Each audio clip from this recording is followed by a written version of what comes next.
Hi, Facebook friends. Helen Arcantu here, CEO of the YWCA of Northern New Jersey. My pronouns are she, her, hers, and I'm so happy to have some time with you on this Thursday. If you're in New Jersey, it's finally beautiful. I actually came outside today so that I could have our lovely conversation, and I hope that you get outside as well. But I hope wherever you are ready for a great conversation. As all of you know, Thursdays is when we share the mic now with Black women in our community. We have had hundreds of amazing conversations over this time, and today is no different. I'm so thrilled to introduce you to today's guest, Kelli Byrd with NPower New Jersey. Welcome, Kelli. Thank you for having me, Helen. It's a pleasure to be here. Well, I want to tell everyone a little bit about you in case they don't know about NPower. It is your work is focused on a workforce development program geared toward young adults ages 18 to 26 and veteran spouses who have the desire to work in the information technology field. NPower provides their students with technical training, certification, support, professional development, and job placement services free of charge, which is amazing. And with that, and I'm having a little technical difficulties here. Let's see. All right. So free of charge, and the program is 16 weeks and offered twice a year. Currently virtual still, because of COVID. And with that, let me tell you a little bit about Kelli in particular, who is the recruitment and admissions manager of NPower New Jersey. She is responsible for recruiting students to NPower's Tech Fundamentals program while managing their administrative affairs. She works closely with students, alumni, staff members, and community partners to support student outcomes and high quality programming. Kelli has extensive experience in business administration, project planning, fundraising, customer service, and community support. She received her BA in sociology at Eastern Connecticut State University and is currently pursuing diversity, equity, and inclusion certifications. She's very passionate about making things better for our younger generation and especially for women and men of color. She has worked with community-based organizations. She's worked with our sister associations in Connecticut very heavily prior to coming here to New Jersey, which we're so excited about, and happy to have her local now, so we get to benefit from all of her great skills that I'm sharing with all of you. She also has worked with the United Way, the American Cancer Society's Relay for Life, Junior Achievement, Hartford's Young Professionals and Entrepreneurs, and recently expanded her reach as a global health and wellness coach, helping women and men live a healthier, happier, and fit lifestyle. Wow, Kelli, so much. Welcome. Thank you. And you never know how much, you've done until someone's sitting there reading your bio back to you. And I always say I like to read every last sentence because you earned it. You've done it all, and clearly you have so much more to give and to do. It's wonderful to see how you have been evolving yourself, and clearly, as so many of our guests, and the women share their stories on YWTV. That's why we created this space. Really, is we've learned that when we hear each other's stories, they inspire us to go further ourselves. And so this is such a tremendous opportunity. So let's start before we jump into your your journey. We'll get there too, but let's talk about NPower. What a unique program. Yes, definitely. And first, I just want to say thank you, Helen and the YWCA, for having me here today. It's just like you shared, I've worked with the YWCA for some time, and it's just a pleasure to be able to now step over and work with the YWCA of New Jersey. So a little bit about NPower. what I really love about this amazing opportunity is that we go into underserved communities and help young adults and veteran spouses. So one thing that I'm very passionate about is giving back to those that may not necessarily have opportunities available to them. And that is exactly what NPower does. We are the solution, right? So for those that are interested in launching a tech career, whether you have a background in technology or not, NPower is a perfect opportunity to come in and learn what we start off with is our tech fundamentals program. So it's a 16-week opportunity for training. And what's so amazing about it is that we have so much more to offer than just the knowledge of technology, right? So in addition to being able to obtain your certifications, we also provide professional development services. So again, we're serving an underserved community that may not have had the opportunity to work before, right? We're serving young adults that may have just came right out of high school, so they might not have had a workplace opportunity before. So we provide a whole day on Thursday. Ironically, today's Thursday. Today is our day for professional development. So our trainees can either sharpen or grow professional skills. In addition to that, we have a social support manager who's a licensed social worker. Again, we're serving an underserved community that has very different barriers that they may be facing as they're coming in our program or prior to our program. So our students or our trainees work with our social support manager. And then, as Helen mentioned, I am the recruitment and admissions manager. So I'm heavily involved in the recruitment side, but I'm also equally involved in the admission side, which is once our trainees convert, what I say, you become a candidate and then you become a trainee, an actual student of NPower. Our number one goal is to see our students graduate. So no matter what life may throw at them, no matter what's going on in class, if they fail a test, we're there to really pick them up and see the success of our students. So it is really a great opportunity if anyone is interested in tech. If you fall between the ages of 18 and 26, or you're a veteran and veteran spouse, or if you don't fit those, that criteria and know someone that is, feel free to reach out. I believe my email is, scrolling through the bottom of the channel, but definitely an amazing opportunity. And I always joke with people when I go to info sessions. I went to a four-year college. I did not even receive all of the support that you receive in this program, and it's 100% free. The program is free, the training's free, the certifications are free. So really, it really is an amazing opportunity. I have to say, first of all, as we all know, the tech field is something where you would end up spending a significant amount of money, if you did decide that you wanted to pursue something. So that alone is such a tremendous gift to be able to access it. And again, as you pointed out, and just want to echo and reinforce for our viewers, you can see on the screen here how you can get in touch with NPower. You can go to their website. You can follow them on LinkedIn. You can follow them on Instagram.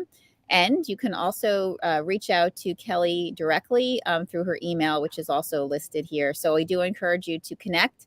Even if you think, you're not sure if this is for you, that's a great way to figure it out by checking out their website or just following them on Instagram and seeing what they're posting. You never know if it's for you or someone in your life may come across, and then you'll have the opportunity to make that linkage. I'm also thinking how, tech is one of those areas, you're talking about 18-year-olds and then, adult veterans.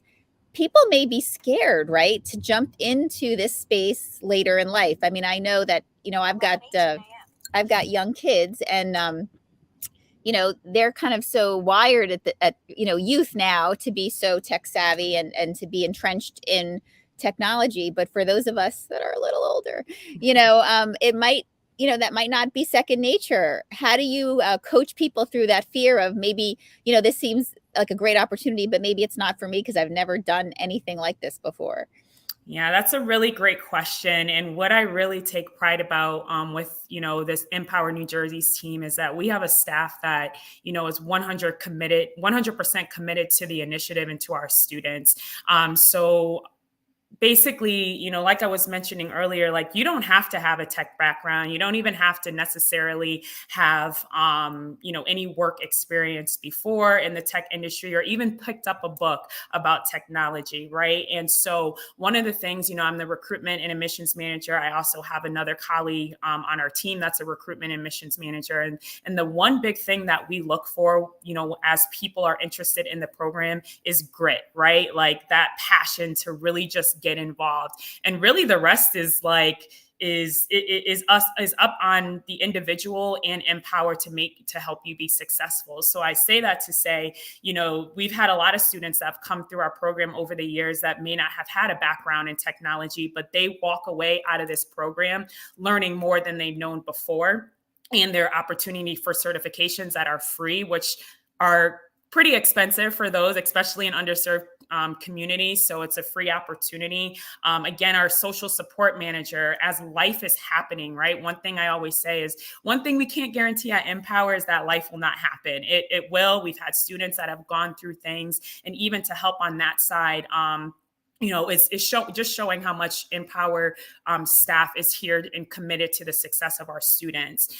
So what we're actually doing for this upcoming cohort is providing some additional resources to prepare you prior to you even entering into the classroom, which is virtual. So all the thing that I would just say is like just having that grit, right, and having that ambition and passion to want to be successful, and really you kind of learn everything else in your journey. In addition to that, I would say, Helen, you kind of alluded to this, is that technology now more than ever is in high demand, right? In addition to that, the opportunities that are available, I don't think there's any organization or business that doesn't have someone there assisting with technology, right? So it's definitely a great field to be in. And we here at NPower are that solution to help you get there. So no matter if you've had, a lot of experience or no experience, we help you get there. I think you're on mute, Helen. Yep.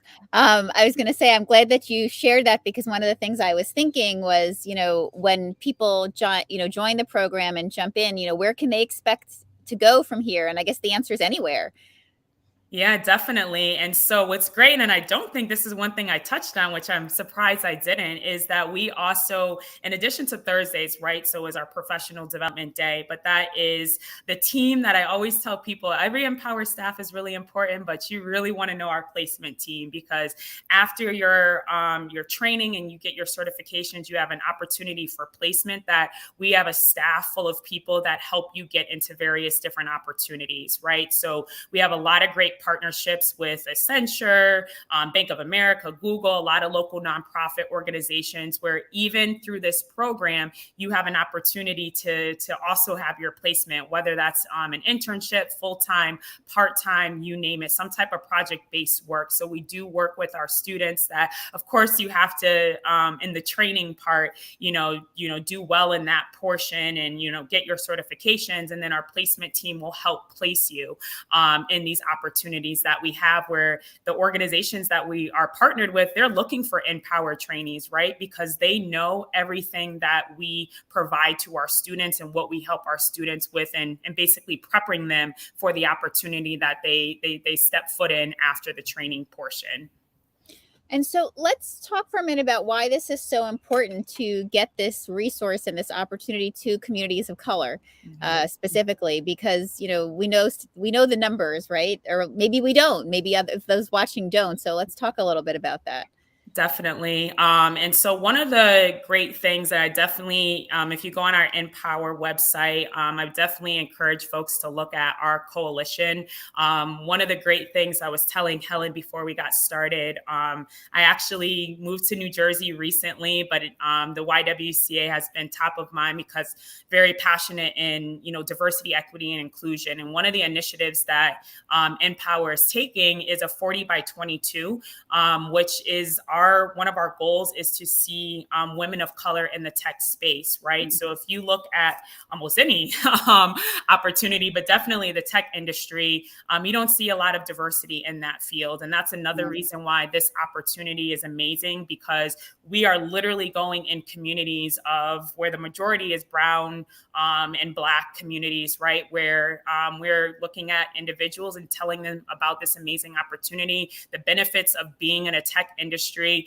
and basically bringing this program to them so that we can help them get into the tech industry, which is, I believe, a little bit off with the number, but I think it's like between 5 and 10 or less than 10% of people of color in the tech industry. So here at NPower, like, we are looking to, change that. We want to see more people of color, women, specifically in the tech industry, for sure. And we love, obviously, because of our mission of eliminating racism and also empowering women. I mean, we have a girls program that's specifically focused on our SAS girls, specifically focused on STEM and trying to move young women into this field, because we know statistically young women, that women are not pushed to go into technology, on top of the importance from an economic equality perspective in terms of eliminating racism, getting our communities of color working in the tech field. We know financially is one of the spaces that will bring us to better equity there as well. So it's so important on so many, from representation, as well as from a financial equity perspective, to get our communities of color connected. So this is such a significant opportunity.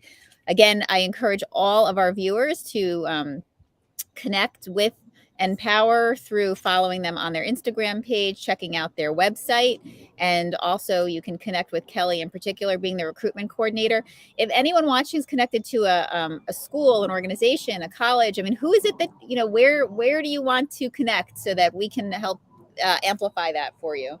Everywhere. No. So NPower is, actually a national organization. We've been around for over 20 years now, but NPower New Jersey specifically has been around, I want to say, for 5 years at this point. So as many opportunities as we can tap into, where myself, my colleague Terrence, who's also a recruitment and missions manager, and an additional NPower staff are going out in the community, whether that's, we're even going into high schools, right? So if you think about it, as I want to say sophomore or junior year, you're looking at what are you going to do after high school, right? So we want them to look at NPower. Some people are not going the traditional route of going to a 4-year college, so maybe this is easier for them, and that's another great benefit to this program, because the training is within a 4-month time period. So we're going into high schools, we're going into colleges, we're going into various different organizations. So if anybody is in those different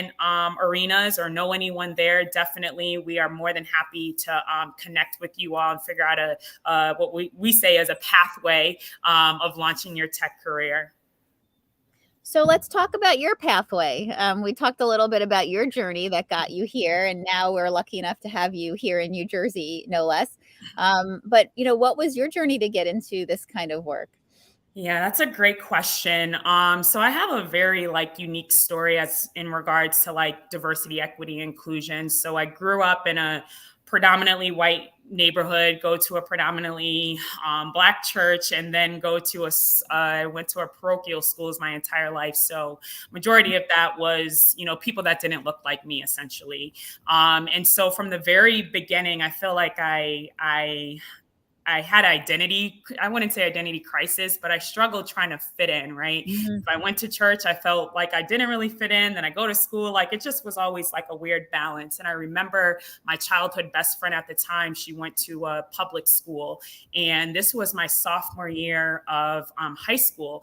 And I remember she was learning what I learned in middle school. And that was the start of me understanding how different people are and what community you're in is different. And I was so, as a sophomore, so blown away by that. I'm like, first of all, she doesn't even have the same type of books I have. She doesn't even have covers on her books. And that's where it all kind of began. And then, so my mom, she's very passionate and really wanted to see me be successful. She had me tapped into different types of sports, and really creating this pathway for me to be successful. And I remember when I first graduated college, so fast forward a little bit, I had an amazing opportunity at a corporate in a corporate office. And even there, like, a lot of people didn't look like me. I was the youngest. I'm a person of color going into this Fortune 100 company, and just, it was an interesting experience, to say the least. I thoroughly loved what I was doing, but I remember having a conversation with the communications director at the time, and she was asking us, how can we improve certain things internally? And I told her, I brought up a picture and I looked at the board and the community leaders in the organization. And I'm like, I'm just interested in seeing more people that look like me represented here. And that was when I realized this is where I want to be. I want to be in a different space where I can be a vehicle or a voice for people that look like me, because I feel like I was fortunate enough to have opportunities presented to me, growing up, that I know a lot of folks that looked like me didn't. So ever since there, I left my corporate role to start working in nonprofit, and literally been, I feel like, the most passionate work I've ever done was anything that was mission driven. So every nonprofit, I loved my corporate role, but I felt like the place I needed to be in is serving and helping those that may not have opportunities, just because, one, it's not available to them. They don't have access to it. The schools don't provide it. And that's kind of where it started, in addition to, I'll never forget, even from my corporate experience, my name is Kelli. You see the email, you're thinking it looks, when you talk about gender and name identity, it seems one way. And then I walked in the room with my suit, little young Black girl, and it probably wasn't I know it wasn't the ideal person that they thought it would be, essentially. So I've been very passionate about this, because I do believe, like, people that look like me can and does have opportunity to be successful if presented the right opportunities, which also leads me to this. One of the reasons I started working with the YWCA and love the opportunity that I have here at NPower. I really appreciate you sharing your journey. There's so much in what you just said, to kind of lift up, one, you spoke up, right? And in an environment where, even though people ask, sometimes it's still scary to be a lone voice and to be able to share, what you're feeling, and not know how it's going to be received. So I appreciate you modeling that for others, that are listening, and just want to really call out that recognize that, even though people ask, that's still a risk. And I'm so glad that you were able to, follow through and articulate it, and kind of continue to really embrace your voice, right? Because that's it's those moments. And I also want to say that it's wonderful to hear about the kind of how your passion has kind of evolved, and now knowing that you're, spending this time getting certifications in DEI work, from where you started, that it just keeps, getting deeper for you, and focused in the space that you're in. What advice do you have for young people that are, walking into environments that still are very white and still are not diverse, and, are trying to navigate it and feel like they're fitting in? Obviously you shared your story about, multiple places that you were living, it's funny. We just had our women's leadership conference, and one of the speakers talked about bringing your whole self into, into an environment. And you kind of triggered that memory for me just now, because, being in so different environments, especially as a young person, it's hard to figure out who you're supposed to show up as.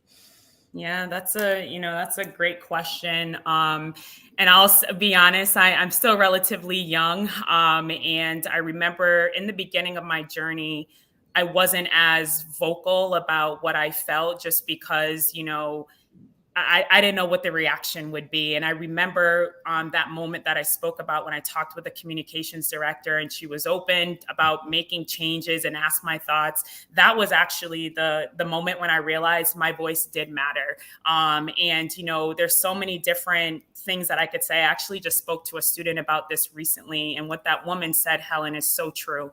Continue to always show up who you are and how you are. Yeah. And I appreciate how, not all organizations and businesses have done this, but I've seen several move. Like today, I'm on this call. I was on a call for work, even though we're virtual, and I have brown or orange hair, right? Years ago, I probably would have never done that. I felt like I needed to fit a box to fit the environment that I was stepping into. Mm. And, what I've realized for myself and even talking to others is you're not being your true self and who you are. And you eventually become uncomfortable. You're trying to fit into this box. And I just remember saying to myself, I don't want to fit into a box that I'm accepted because I'm changing who I am. And there's going to be some organizations, some bosses that will accept you, and there's going to be some that won't. And what I have learned, at least in my experience, is one person's no is not everybody's no, or one declined interview is not another declined interview, because someone will accept you for who you are and your voice will continue to matter,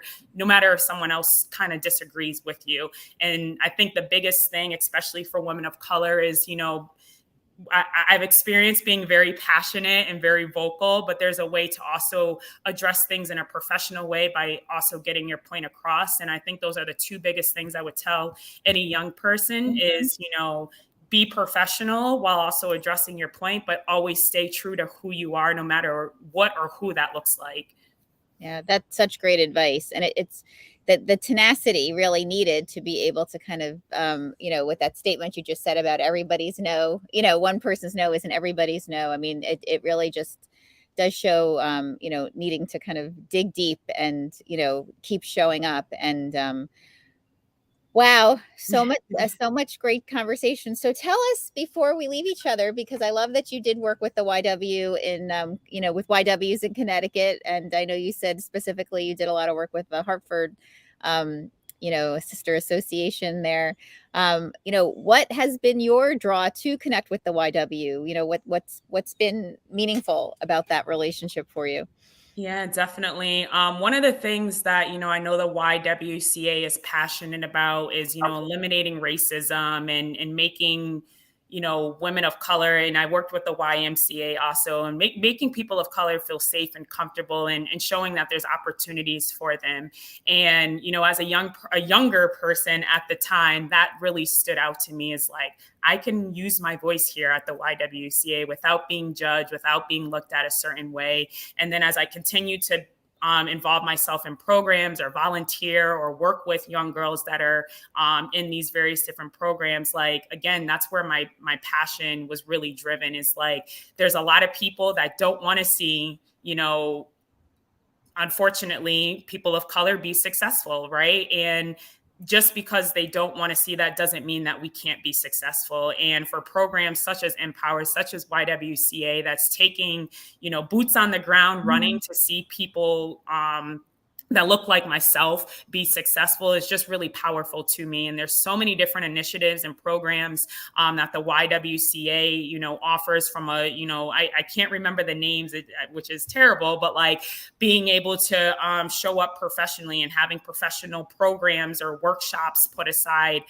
for that. And then what's also very different that stood out to me, a session that I attended where the speaker was mentioning, a lot of people are going to give you a seat at the table, but even though they'll give you a seat at the table, they may not give you a voice at the table. And when I heard that, that really stuck out to me. And it was at a YWCA event, and it stood out because, again, just, it's just ironic that this session is what it is, amplifying your voice and knowing that everything, or not everything you say matters, but like important things that is addressed, matters, and your voice matters, right? And not everybody is going to agree with everything. But I definitely would say that that's kind of what started my connection with the YWCA, and I've stood passionate with it. As you know, I just recently moved to New Jersey, so literally the first organization I was like, got to connect with the YW, of course, because I'm just appreciative of everything that you guys that the YWCA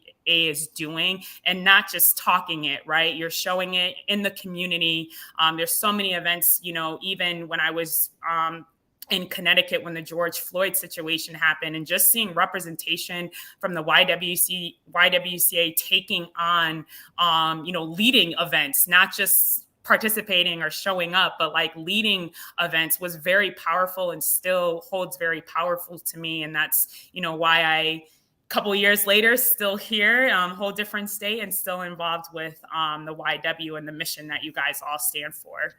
Well, I love that you were drawn to find us here in New Jersey as well. And I am very much looking forward to staying connected with you. I so appreciate you, your openness to sharing your personal journey, as well as this tremendous work that you're doing. And so happy that we had this opportunity to share it with our community for anyone who, could benefit. And as I always tell our viewers, even if it's something that, isn't it's something you can use right now, it's important to know about it, because you never know when you're going to come across someone in your life that could use the resource. And now you have the ability to be a connector. And that is really one of the most powerful ways when we talk about living our mission of eliminating racism and empowering women, being that connector and helping create opportunities for folks.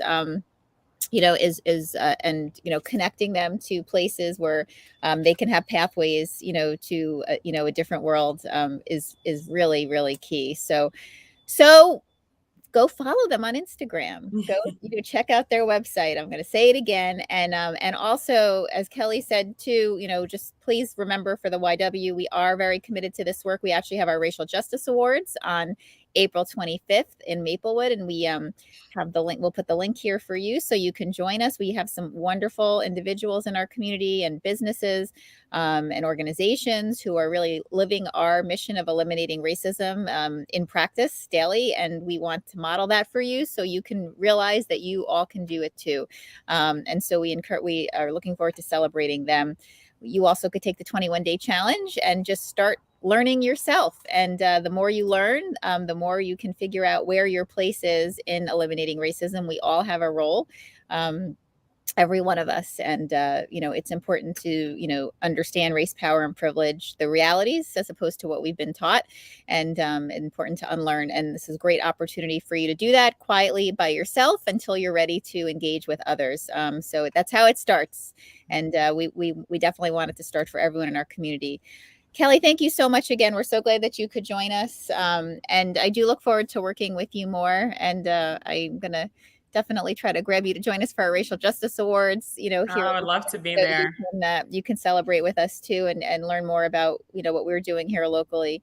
For our viewers, there's, lots of holidays coming to celebrate. We, if you're celebrating any of them, we wish you well, and with your families and those you gather with. And for anyone, just have a great day, great weekend. We're getting closer to that, being Thursday. And, we hope you join us for more YW TV, as we will be gathering again soon with lots more great conversations for you. Again, check them out. Here's their website. Here's the Instagram, and you can connect with Kelli directly as well. Thanks, everyone. Have a great day. And Kelli, thank you so much for the work you're doing in community. And we're looking forward to spending more time with you from here. Yes, thank you again, Helen. I definitely look forward to connecting with you soon. Bye-bye.